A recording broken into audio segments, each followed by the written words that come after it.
Hi dear students, welcome to YouTube's channel. Paramedical courses உடைய application counseling வந்து எப்படி நடக்கும், எங்க நடக்கும், எப்படி நம்ம வந்து அட்டெண்ட் பண்ணணும், இத பத்தி நிறைய ஸ்டூடெண்ட்ஸ் வந்து டவுட் கேட்டுட்டே இருக்கீங்க கமெண்ட் செக்ஷன்ல. அதுக்குரிய உங்களுக்கு ஒரு கம்ப்ளீட் டீடைல்டு எக்ஸ்பிளனேஷன் வீடியோ தான் இந்த வீடியோ. நம்மளுக்கு மொத்தம் வந்து பாத்தீங்கன்னா 19 paramedical courses இருக்குது. இந்த 19 paramedical courses என்னென்ன courses அப்படிங்கிறது உங்க எல்லாருக்குமே தெரியும். தெரியல அப்படின்னா இதோடைய வீடியோவும் நான் அட்டாச் பண்றேன், செக் பண்ணி பாத்துக்கோங்க. இந்த 19 paramedical courses வந்து நம்மளுக்கு கவர்மெண்ட் மெடிக்கல் காலேஜ்ல இருக்குது. சோ அதுவும் என்னென்ன கோர்சஸ் வந்து என்னென்ன கவர்மெண்ட் காலேஜ்ல இருக்குது அப்படிங்கிற வீடியோவும் அப்லோட் பண்ணியிருக்கோம். அதையும் உங்களுக்கு டிஸ்கிரிப்ஷன்ல அந்த லிங்க் கொடுக்குறேன், செக் பண்ணி பாத்துக்கோங்க. இதை தவிர நம்மளுக்கு ஃபார்மாடி கோர்ஸுமே நம்மளுக்கு இந்த கவர்மெண்ட் மூலமா செல்ஃப் ஃபைனான்சிங் காலேஜுக்கு ப்ராசஸ் பண்றாங்க. சோ டோட்டலா நம்மளுக்கு ஒரு 20 கோர்சஸ் இருக்குது. இந்த 20 கோர்சஸுக்கும் மொத்தமா தான் நம்மளுக்கு என்ன பண்ணுவாங்க அப்படின்னா அப்ளிகேஷன் வந்து ரிலீஸ் பண்ணுவாங்க. இந்த 19 கோர்சஸுக்கும் நீங்க ஒரே ஒரு அப்ளிகேஷன் ஃபார்ம் தான் ஃபில் பண்ணுவீங்க. இந்த அப்ளிகேஷன் வந்து ஆன்லைன்ல தான் நீங்க அப்ளை பண்ணுவீங்க. அப்ளிகேஷன் ஃபார்ம் உடைய அமௌண்ட் எவ்வளவுன்னு பாத்தீங்கன்னா 500 rupees. அதுவும் ஆன்லைன்ல தான் நீங்க பே பண்ணணும். இந்த அப்ளிகேஷன்ல நீங்க வந்து எந்த கோர்சஸும் எந்த காலேஜஸும் நீங்க அப்ளை பண்ண மாட்டீங்க.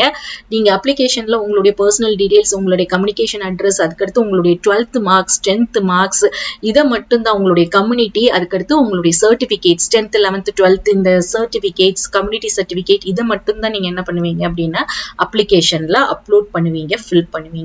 அப்படி எப்ப வந்து கோர்சஸையும் காலேஜஸையும் நம்ம அப்ளை பண்ணுவோம் அப்படின்னு பாத்தீங்கன்னா நம்மளுக்கு அப்ளிகேஷன் ஃபில் பண்ணதுக்கு அப்புறமா கவுன்சிலிங்க்கு கால் ஃபார் பண்ணுவாங்க. அந்த கவுன்சிலிங்ல தான் நீங்க என்ன பண்ணுவீங்க அப்படின்னா கோர்சஸையும் காலேஜஸையும் அப்ளை பண்ணுவீங்க. கிட்டத்தட்ட நம்மளுக்கு வந்து ஒரு 15 to 20 days வந்து அப்ளிகேஷன் ஃபார்ம் ஃபில் பண்ண வந்து டைம் கொடுப்பாங்க. போன வருஷம் வந்து பாத்தீங்கன்னா நம்மளுக்கு அப்ளிகேஷன் எப்போ டிகிரி கோர்சஸ்க்கு ரிலீஸ் பண்ணாங்கன்னா ஜூன் மந்த் வந்து ரிலீஸ் பண்ணாங்க. ஸோ இந்த வருஷம் அப்படின்னு பாத்தீங்கன்னா நம்மளுடைய 12th ரிசல்ட் வந்து மே 6th ரிலீஸ் பண்றாங்க. அதே மாதிரி நம்மளுடைய நீட் எக்ஸாம் வந்து மே 5th நடக்குது.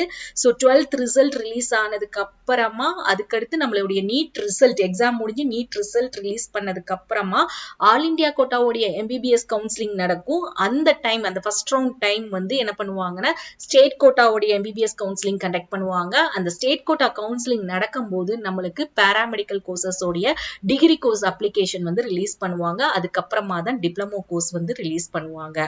ஓகே, இந்த அப்ளிகேஷன் வந்து நம்ம ஃபில் பண்ணி முடிச்சு ஒரு 2 weeks கழிச்சு என்ன பண்ணுவாங்க அப்படின்னா ரேங்க் லிஸ்ட் வந்து ரிலீஸ் பண்ணுவாங்க. ரேங்க் லிஸ்ட்னா என்ன அப்படின்னு கேட்டீங்கன்னா நீங்க வந்து அப்ளிகேஷன்ல உங்களுடைய 12th marks physics, chemistry, biology இந்த மார்க்ஸ் வந்து நீங்க வந்து அப்ளை பண்ணியிருப்பீங்க இல்லையா, அதோடைய கட் ஆஃப் 200க்கு உங்களுடைய கம்யூனிட்டி வைஸ் நீங்க எந்த ரேங்க்ல இருக்கிறீங்க அப்படிங்கிறத பேஸ் பண்ணி உங்களுக்கு ரேங்க் லிஸ்ட் வந்து ரிலீஸ் பண்ணுவாங்க. அந்த ரேங்க் லிஸ்ட் வந்து ஒரு 2 weeks கழிச்சு ரிலீஸ் பண்ணதுக்கு அப்புறமா நம்மளுக்கு என்ன பண்ணுவாங்கன்னா கவுன்சிலிங் ஷெட்யூல் அப்படின்னு நம்மளுக்கு ரிலீஸ் பண்ணுவாங்க. இதுதான் கவுன்சிலிங் ஷெட்யூல். இந்த மாதிரி நம்மளுக்கு எந்த ரேங்க், இந்த ஜிஆர் அப்படிங்கிறது ஜெனரல் ரேங்க், நம்மளுடைய cut off high cut off 200ல இருந்து நம்மளுக்கு ஒரு 160 கட் ஆஃப் வரைக்கும் குறைஞ்சபட்சம் ஃபர்ஸ்ட் ரவுண்டுக்கு வந்து கவுன்சிலிங்ல கூப்பிடுவாங்க. எத்தனை பேர் அப்படின்னா ஒரு 20 to 25,000 பேரை கவுன்சிலிங்கு கூப்பிடுவாங்க. இந்த மாதிரி கவுன்சிலிங் ஷெட்யூல் கொடுத்து நம்மளுக்கு கவுன்சிலிங் அட்டென்ட் பண்ண சொல்லி கண்டக்ட் பண்ணுவாங்க. இது ஆன்லைன் கவுன்சிலிங்ல தான் நடக்கும். இந்த கவுன்சிலிங் டைம்ல தான் நீங்க உங்களுக்கு என்ன கோர்ஸ் வேணும், என்ன காலேஜ் வேணும் அப்படிங்கிறத நீங்க என்ன பண்ணுவீங்கன்னா அப்ளை பண்ணுவீங்க.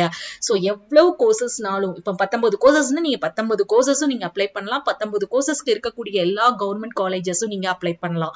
ஸோ இந்த ஃபர்ஸ்ட் ரவுண்ட் வந்து எவ்வளவு நாள் இந்த கவுன்சிலிங் நடக்கும் அப்படின்னா ஒரு 4 நாட்கள் நடக்கும். 5வது நாள் நம்மளுக்கு என்ன பண்ணுவாங்கன்னா ஃபர்ஸ்ட் ரவுண்டோடைய கவுன்சிலிங் ரிசல்ட் ரிலீஸ் பண்ணுவாங்க. ரிசல்ட் ரிலீஸ் பண்ணதுக்கு அப்புறமா செகண்ட் ரவுண்ட் கவுன்சிலிங்க்கு அடுத்த மீதி இருக்கக்கூடிய ஸ்டூடெண்ட்ஸை வந்து கால் ஃபார் பண்ணுவாங்க. ஸோ இதுதான் ப்ரொசீஜர். இப்படிதான் நம்மளுக்கு என்ன நடக்கும் அப்படின்னா அட்மிஷனும் கவுன்சிலிங் ப்ராசஸ் வந்து நடக்கும். ஸோ இப்போ வந்து உங்களுக்கு தெளிவா புரிஞ்சிருக்கும்னு நினைக்கிறேன். எப்படி கவுன்சிலிங் நடக்கும், கவுன்சிலிங்ல என்ன மாதிரி ரவுண்ட்ஸ் வரும், அதை பத்தின டீடைல்டான வீடியோ வந்து நம்மளோட சேனல்ல அப்லோட் பண்ணியிருக்கோம். அதை பார்த்து தெரிஞ்சுக்கோங்க. உங்களுக்கு எண்ட் கார்ட்ல அதை அட்டாச் பண்றேன். தேங்க்ஸ் ஃபார் வாட்சிங்.